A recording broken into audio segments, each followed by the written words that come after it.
Ladies and gentlemen, boys and girls, children of all ages, welcome to the Coder Startup Podcast. As Carter the Marketer Johnson smiles at my intro. Clearly, that's something. Should I do something different in my intro, or is this? No, I love it. I love it. Don't ever change it. It brings a smile to your face. Hopefully, it brings a smile to the faces of those who are listening. So, yes, welcome to the show. We've hit episode number 42 now, coderstartup.com/42 if you want to read up on the show notes with whatever gold that is we're going to be dropping upon your laps today. We discussed what it is that we want to talk about, and yet again, it lands on a topic that is top of mind as of this very moment, and that is around figuring out who the heck your customers actually are. So this is something that I've heard many, many times in my career as an entrepreneur, especially from the likes of like Lee Dumas, who talks about getting your avatar. You really need to dial into your avatar. Who are they? What do they do? What do they like? What does their day look like, their average day or something like that? Lee Dumas goes crazy and actually can, talk about he named this person. Of course, I forget the name. Do you remember what the name is he gave? No, I don't know. But I've heard of a lot of people doing that, naming their avatar. Exactly. So whatever it is. And he says, this is Mike. He's a, 40-year-old dude who drives 27 and a half minutes to work every day, there and then back. And he, hates his life and hates, his job and blah, blah. Anyway, he's married with 2 children. Like, he goes into just ridiculous detail as to who his avatar is. And, to me, thinking about that, I never really placed a lot of, I didn't think that it was that important to dial into your avatar. And I still don't necessarily think it's really that critical to dial into your avatar, mostly because I've never really done it. And I'm on the verge of running a 6-figure business. So that's a good, advertisement for knowing your avatar. But I definitely see the benefits and merits of understanding who your customer, your true customer is, and who, because then you can really, once you know the age range of your ideal customer, or even the actual age of your customer, you can look back and think about what did things look like when they grew up. So you can maybe tug at their heartstrings if it's an older audience. You could bring them back to their past and do some sort of advertising that'll instill some sort of emotion in them and get them to take action. Who knows? But really to understand who they are, are they generally male, female, or does it not matter? All these things, demographics, as well as silly other little things that you might not even think about, are definitely helpful when it comes to targeting. I think that's where the knowing your avatar and defining who your customer is, that's the real benefit, is being able to target that person with ads. The next thing that you can do with it, once you really dial in on who your customers are, is you can use their own words. And this is what I'm going to get into a little bit more with a book I've been reading, is really to use their own language in your marketing. This is something that I've heard this as well over and over and over again. But only in my recent dealings with a copywriter that I've hired of late did I really realize and really understand and see the benefits that come from being able to talk the language that, or speak the same language as your customers. Because that's one thing that my copywriter did, was a lot of, market research, and he dove in and figured out the pains and the common languages that these people used. And he used that same language in my emails and my sales page and everything like that. So it's definitely, like I said, I've seen a doubling of my traffic to my sales page because of, I'm sure that's one of the many tactics that this copywriter used, but it definitely played a part. So, it's not something that should just, slough off and think it's not important, because now it's very important to me, and this is why I'm reading the book that I'm reading. So what are your thoughts on that, Carter? Yeah, I think it's absolutely important that you have some sort of avatar.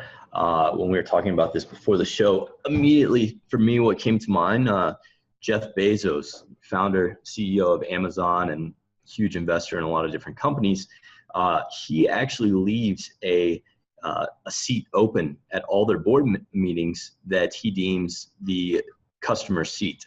And that kind of leads me to believe that Jeff Bezos definitely has an avatar in mind anytime discussions come up around the business, the marketing, anything. And I mean, just to elaborate on that point, one of the things you said, Trevor, definitely it provides a benefit when you're doing ad targeting. But the huge part of it is when you know your avatar, you can ask questions and get answers through that lens. It's a lot easier when you have that descriptive, like you were saying about John Lee Dumas, to ask, well, if I'm a 35-year-old married guy with 2 kids who listens to podcasts to and from work, am I going to do X, Y, and Z? Am I going to open this email with this subject line? Am I going to, take this upsell? Am I going to be able to utilize this with the time I have? So you can start making all these decisions through your avatar's lens. And that's really, really where I think a tremendous amount of value comes from. Another person who is really big on the avatar is Ryan Dice. So he's, an incredible marketer and stuff. And I've seen a couple times in his material how he talks about, like, he has those avatar templates, and he suggests once you come up with the avatar, once you figure out maybe it's a guy named Bob who's 64 years old and loves model trains or something, go online, find a picture that fits that, print it out, stick it on your wall. And every time you're making a business decision that's going to affect the consumer, which pretty much is every business decision, you should be, asking, what would Bob think about this, or how would Bob react? So, yeah, love it. Now the obvious question on my mind, and probably the obvious question that'll be on the minds of listeners, is, well, how do I come up with an avatar? And I think that's where some of my issues were centered around, because I didn't know. I mean, how do you know who your customer is? Well, first of all, if you don't have customers, right? Right. And that's a tough one. I mean, I don't know if I can answer that question appropriately, other than, you just get on the horn, you get on the phone with people and start talking about doing, whatever it was, the idea extraction stuff that we did in the foundation, and you start listening to them and asking them about, what's painful in your day and stuff like that. And you can, narrow in on the problem, and, that kind of stuff is just hard work, and talking with these people and listening and taking copious amounts of notes. So that's, if you don't have any customers, that's just what you got to do. I should say, if you don't have any customers or like an email list, you just got to get on the phone and start, making some phone calls. So, but for the people who do have lists, sorry, I was going to chime in too. I think there's, two schools of thought, not even schools of thought, but just 2 routes that people go about doing it. I think you and I, Trevor, we started generating money, revenue coming in, profits and stuff, and then stepped back and were like, whoa, who's our customer? We're all over the place. Where there's some people who build a business immediately saying, I'm going to start a knitting website with patterns and such, and it's going to be for Nancy, who's 45 years old and a mother of 3, and they kind of build out the entire product and service around that profile. It's definitely, easier if you do that from the start, but it might be more difficult to get the traction that we get. Whereas now, like what you're facing and what I'm facing in my business is you start to, you get to a point where you realize how important it is to focus in on that one type of customer, that one avatar, that when you step back, you're like, whoa, we're all over the place. Where's our focus on to go? Yeah. Because the thing I've always thought about is, if I'm only narrowing in on one type of person, like one age, even one age, like just 35-year-old male or something like that. Sometimes I think, well, I'm really limiting the number of people that I'm going to be able to market to. But then the counter argument to that is, well, how many billions of people are there on planet Earth right now? Yeah, and exactly. If we all live the average of let's say 80 years or 90 years or whatever, what's eight? Is it, if the math is correct, what is it 8 or 9 billion divided by 80 is the potential number of people in each group? Like, I don't even know what. Yeah, I think too, it comes back to, there's that saying that if you're marketing to everyone, you're marketing to no one. Exactly. And people like to, they like to feel that you're speaking solely to them. And so once companies get to a certain size, and, thanks to so many great technology and elaborate type of marketing software, you can kind of customize that once you figure out who's, doing what. But to start, I think it's really important that you niche down to an area where hey, this is your target, this is who we're going after. Because on the operations side of the business too, you can streamline a lot of stuff. You can get traction in a lot of ways doing that. So let's keep going with what you're saying though. So, I don't want you guys to be thinking that this is a bad idea, because it wouldn't, none of the huge, John Lee Dumas, he's making like $500,000 a month in profit now, I think. That's how high he's gotten to. $500,000 in profit a month. So, and this is a guy who dialed it in from the beginning with his avatar. So, I mean, there might be something to this, especially because he pushes it so often. Anyway, I'm talking about this book right now. This is what I've been looking at. And for those of you who can't see me, I'm holding up the Ask book. It's Ask by Ryan. It's phonetically, you would pronounce it Levesque is his last name, but I don't believe that's how you pronounce it. So my apologies to Ryan if he were to be listening to this podcast episode. He probably gets it a lot. Anyway, going through this book is all about how to figure out who your customers actually are. Who is your avatar? Who are the people who are interested in your stuff and willing to buy your stuff? And then a little bit more. So basically the approach that he takes is by running a series of I think it's just 4 different surveys. I've only started implementing the first survey, but let me go back and get the overview of the 4 different surveys in this book. Let me see. There's the deep dive survey. So this is the one that I'm working on right now. And this is one where you start with an open-ended question to your audience. You say, you query your whole audience. Again, this is assuming that you have an audience. There's strategies in the book that talk about what to do if you don't have an audience, but it's pretty much what you think it would be, which is, get on the phone, start talking to people, start getting the hustle going. But if you do have your email list or even a list of customers, which would be even better to talk to, you email them all with this one question. The main question with the deep dive survey, again, one of 4 surveys, the deep dive survey says, what is the number one thing that you are struggling with right now with respect to whatever? For me, it's programming. For Carter, it's SEO, I would assume you would ask. Or maybe not even SEO, maybe business growth. I don't know. For you guys listening, it's whatever it is, whatever genre or whatever, industry you're in, right? What was the number one problem that you're struggling with right now? And there's a lot of psychology behind why you ask that question. If you ask someone what they want, it's just not as good because people never really know what they want. So you might be thinking, okay, well, I want to make a product. What product do you want? And that's just a terrible way to approach it, apparently, because people don't know what they want. And they're going to say one thing and they're actually going to want another. And then you can deliver what it is that they said they wanted. And they'll be like, I don't want that. And you're like, but that's what you told me. So anyway, that's why you ask, what are you struggling with? What's the number one thing you're struggling with? And then after that, you ask a series of follow-up questions based on what you think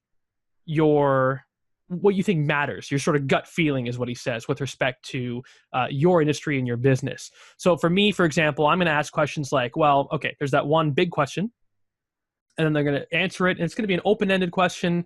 They can type in as much as they want, and you encourage them to answer with as big a question as you say, please be specific.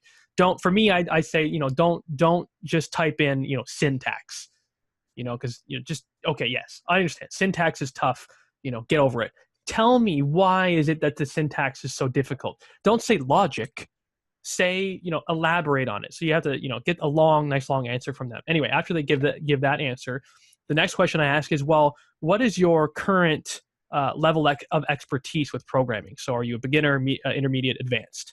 And that's just because I think that's a good bucket to be able to separate people into. Creating a product around teaching a beginner would be frustrating to someone who's advanced and going through that product. They're going to be like, oh my God, this is just painfully slow and I hate this and I want to speed up. So that's why I asked that question, is because it's important to understand that those are the buckets. That's what you're looking for, is buckets, how to segment your list. The next question I think I asked was, why are you even learning how to program right now? What is your motivation behind it? And I give some multiple choice answers like, okay, I want to get a job. I want to be, a career programmer and do well for my family or something like that. Or I just want to learn for the fun of it. I want to keep my mind occupied. I hear this a lot from my audience, people who are retired and they just want to keep their mind busy. So they'll start learning a different programming language. I hear, I'm a student and I'm struggling in school and I'm looking for some material that'll help me explain it. So these are all categories that I'm giving. And then I will also have an other option. Okay, so the whole point of asking these sort of multiple choice questions after the main one, which is the main one being what's the number one thing you're struggling with, is because you want them to keep on filling out. You want to see where people drop off from filling out the survey. Because in the book, they talk about how you want to get towards the hyper focused and hyper active type people in terms of, or not hyperactive, hyper responsive people. You want the people who fill out the entire survey from start to finish, who give a 200-word answer to the first question, and who fill out their name, email address, phone number, blood type, whatever. Not blood type. In the last question, you ask that the big question is what's your name, phone number, email, all that stuff, and you want to see the person who filled out the entire thing because that shows interest. Someone who gives a one-word answer in the first question and then falls off and doesn't, answer the last one of giving you your email address or whatever, that person is just not as interested. Therefore, they probably won't buy your product. So the whole point is you want to find the buckets where these people segment, and most likely your gut feeling will be wrong with respect to how you did your buckets. And that's where you do the analysis on the first question that you ask, which is, what's your number one problem and struggle? From there, you're going to learn a whole lot about your potential customers. And if you are emailing your customers, then you're going to learn a lot about your current customers. And you're going to be able to find the golden nuggets on where to separate those people. And they have a whole formula in the book about how to identify sort of those hyper responsive people. So you can bring them to the top and really analyze the data from the top down with respect to, most interested to least interested. And then you can run all the analytics that you want on, you have to be creative. Look at it, read it, understand it on a human level. This is not something you can outsource to a computer. So that was really cool. And then that's, like I said, the first of 4 surveys that you send out. The next ones, if I can flip through my book, where were they? The next one I think was the micro commitment survey, or micro commitment bucket survey. And again, I haven't read too far down into all these, but it's all about sort of just getting more and more information out of those people who did respond, and trying to figure out where your best customers lie and what products they want. That's the whole point of this whole thing. And then they go on to talk about the "Do you hate me?" survey. So the people who essentially you try to sell them on your product and they don't buy your product, you can't assume that they don't like anything that you're ever saying to them. You can't assume that they're not a fan of you. It's just whatever you offered them, they just weren't interested in. So you send out a survey with a header saying, "Do you hate me?" or something along those lines, just to, get their interest. And then you find out what it is that they're actually interested in. You can say, okay, I see that, I offered you product A and you didn't like it. So what else is there, type of thing. So that's another survey. And then there's the pivot survey where you can obviously take another thing, another idea, and run with it, and so on and so forth. I won't get into all the details, but the main thing is figuring out who the heck your customers are, what they're thinking, what they feel like, what they're struggling with. All these things are just marketing gold, because not only are you going to get the ideas behind what they want, but you're also going to hear and see how they articulate their problems, which you can then later on use in your marketing material. So there you go. No more blabbing from me. What do you think about that, Carter? I like it. I think it's a really good strategy for, if you're already generating revenue and now you want to kind of laser in and press the accelerator down. Because, when you have this, I'm thinking of multiple ways when you were going through and talking about like why you're interested in programming, school, retirement, whatever it might be. There's so many different things you can do once you know that information in particular. Mm-hmm. And going back to what I mentioned earlier, you're using, it's Infusionsoft right now, right? Mm-hmm. You use that platform. There's so many things you can do with targeting, landing pages, et cetera, et cetera. So just thinking, and again, I'm just shooting from the hip, thinking of all the cool stuff you could do with this information, just to give the audience an example. But once you have that data, you can set up these different channels for prospect acquisition, right? So you can go out and target people who are specifically looking to learn program for schooling, or specifically just retired and now they want to learn programming. And what you can do each time you identify this segment, you can funnel them to the appropriate copywriting and landing pages and offers and everything else. And you're going to see your conversions just really, really increase because you have that micro targeting there. So I think that's fantastic. I also think it's really applicable. I can't talk today. That's okay. You know what I mean? Before the show, we were talking about the differences. You know, Trevor's in more of a B2C field. He services individuals. My business, it's more geared towards businesses, so B2B. Occasionally we have the personal brands and stuff. And one of the things I've been working on the last few months is really trying to figure out, okay, who do we say yes to and who do we say no to? And if you remember in our mastermind, Trevor, we were actually talking about how I can screen for that, because it was getting to a point where, you know, we'd have these prospects come in and we were spending a lot of time, which time is money. It's a resource. We're spending a lot of resources on doing all this research, preparing a pitch and meeting with these clients hours upon hours each week, only to find out at the end of the process that, hey, they're not really a right fit because either, you know, various reasons, their size, their ceiling wasn't quite what we'd like it to be to work with, the amount they can afford, all sorts of stuff. So we had to kind of set up an intake survey to figure out, hey, are they a good fit? And what I'd like to do is go a step beyond that and do what you're doing now, Trevor, which is identifying exactly who that avatar business is for us. And that way we can direct all of our marketing and, you know, everything from marketing to networking events that we want to attend to just the general message that we're getting out there. So we're trying to do that. I applaud what you're doing with the surveys and getting all that data that way, because that's going to be fantastic. I can't wait. Like I've got just when Carter joined the call, I was just finishing up, let me see, question number 5 of the survey. So next question in my survey is going to be the one where I ask for their email, name, phone number, Skype ID, whatever. And that's going to be the last question. And I'm literally going to be emailing it out, well, most likely today to my entire, I want to email my entire list. So now 23,000 people will be getting this email. And I can't wait to get the responses. And like I said, there's so much more behind, you know, once you, that just creating the survey and sending it is the very tip of the iceberg. Then you need to analyzing the responses is where the gold is going to be, and where the, you can really take this from something that is a successful endeavor to a complete failure, right? Because if you don't analyze the data properly, and if you can't isolate the buckets and figure out, you know, what it all means, then you're lost. So I'm really looking forward to the results, and that's, like I said, that's hopefully what I'm going to be doing today, because it takes it's a big hit with my, you know, talking business with my Infusionsoft account. I can only send whatever it is. You know, I plan 100,000 emails every month. So when I do an email blast, 23,000 people, I'm essentially using up 25% of my bandwidth in one shot.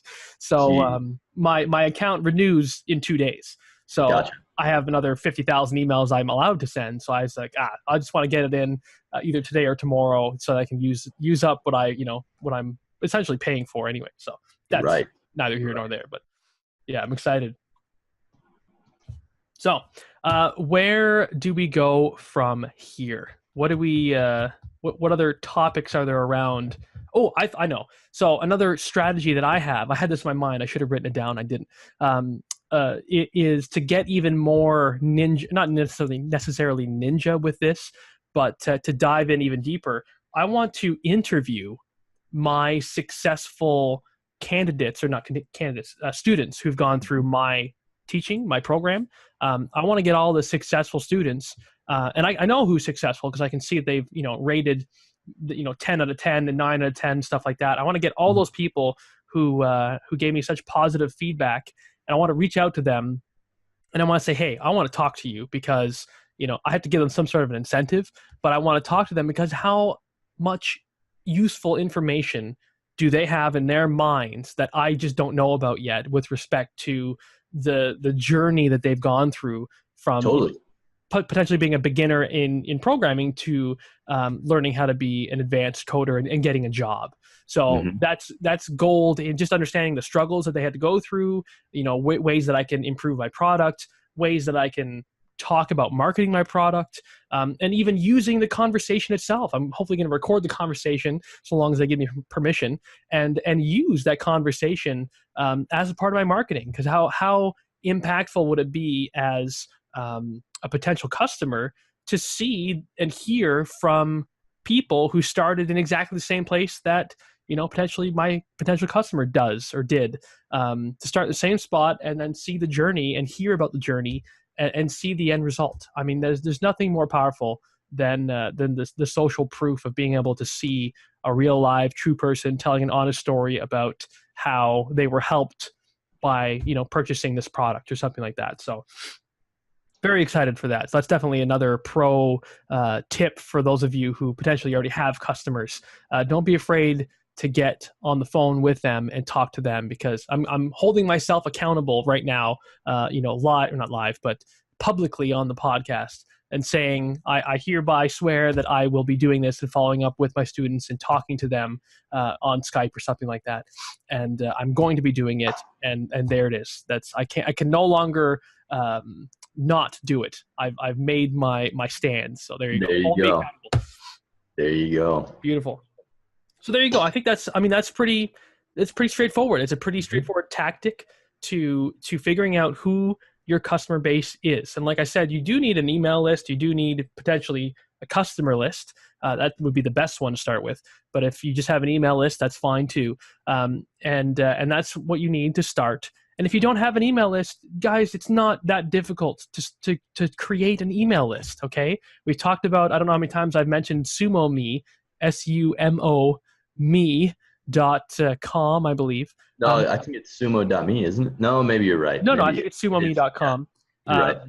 And free tools. They're free. You can just install them on your website. I don't even know if they're tied to WordPress or not. You could just install them on your website and start collecting leads. You throw a welcome mat in there and a list builder. Those are the two products that SumoMe has. Welcome mat and list builder. Free things, and you can use them on your website and start collecting emails immediately. Okay, you don't even need that much traffic. You can start collecting, at least an email a week with this stuff, and then you can, after 10 weeks, then there you go. You got 10 people. Email them, get them to answer the survey. Just to hop on the phone with them, whatever. So it's just if you're starting from scratch too, it's easier to start creating that Bob avatar or whoever you want to name them, because you can personally reach out and say, hey, what made you sign up, and start the conversation that way. So.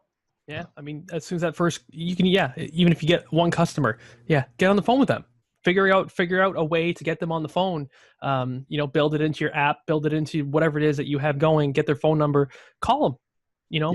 People, they'll be impressed. I'm sure they'll be impressed, so long as you call at the appropriate moment and ask them if this is a good time to talk, and if not, schedule a time and be open with them and tell them, I'm not selling you anything. This is not a call where I will promise I will not sell you anything, because otherwise people have their guards up because everyone thinks that they're being sold to. So get that out of the way immediately.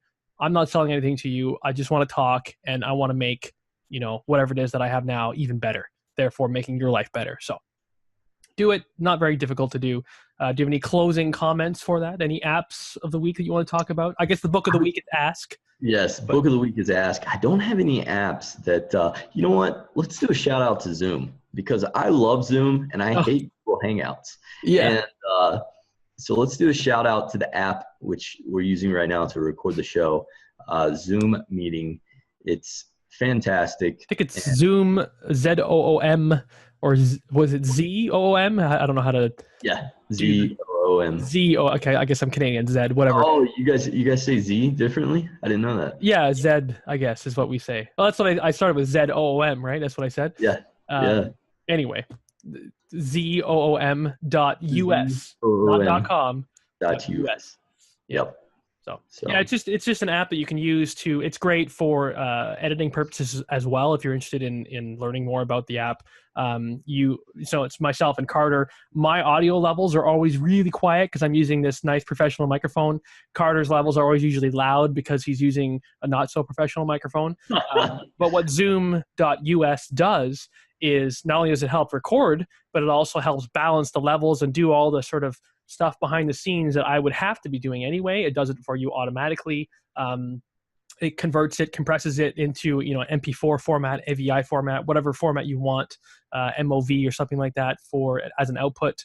And then there you go. It creates the file for you, and then you can do whatever you like with it. It even creates a separate file for your audio stream if you just want to isolate the audio stream as well. So I believe it's something like, oh, how much do I pay a month for this? I don't even know how much I pay. I don't even care because that's how much it's worth. good. Plans, $14.99 a month. So there you go. No problemo. That supports up to 9 people talking at once. $14.99 a month. There's also a free plan, but it only supports what is it? 40-minute call. That's the maximum amount of the call that you can get to is 40 minutes. And I just didn't want to roll the dice on going over that ever. So I said, I'll just pay $15 a month. That's no problemo. So, well, it's fantastic. There you go. Zoom.us, ladies and gentlemen. We should really be, I'm not even creating affiliate links for this stuff anymore. I should be saying, go to coderstartup.com/Zoom for your, free trial of the Zoom. But yeah, I'm it's such a great program. I'm not even doing an affiliate thing for it. So that's for you guys to enjoy. Cool. Awesome. Any closing comments, or is that cool by you? That's cool by me. Hopefully it was helpful for people out there. For sure. So check it out, ladies and gentlemen. Go to the show notes page, coderstartup.com/42, as this was episode number 42. And don't forget to check out, what do you want? UnitedBusinessLeaders.com? Yeah, do that because we're actually uploading some new stuff on there. Be good. I'm terrible. I haven't visited in a long time, but no worries. I'll tell you when the new site's coming out. So yeah, I know Carter's got some stuff in the works, and it's always exciting that he's got going on with UnitedBusinessLeaders.com. So yeah, check it out. As always, he's Carter the Marketer Johnson, the right-hand man, and he is worth it. So check it out, ladies and gentlemen. Take care of yourselves, and bye for now.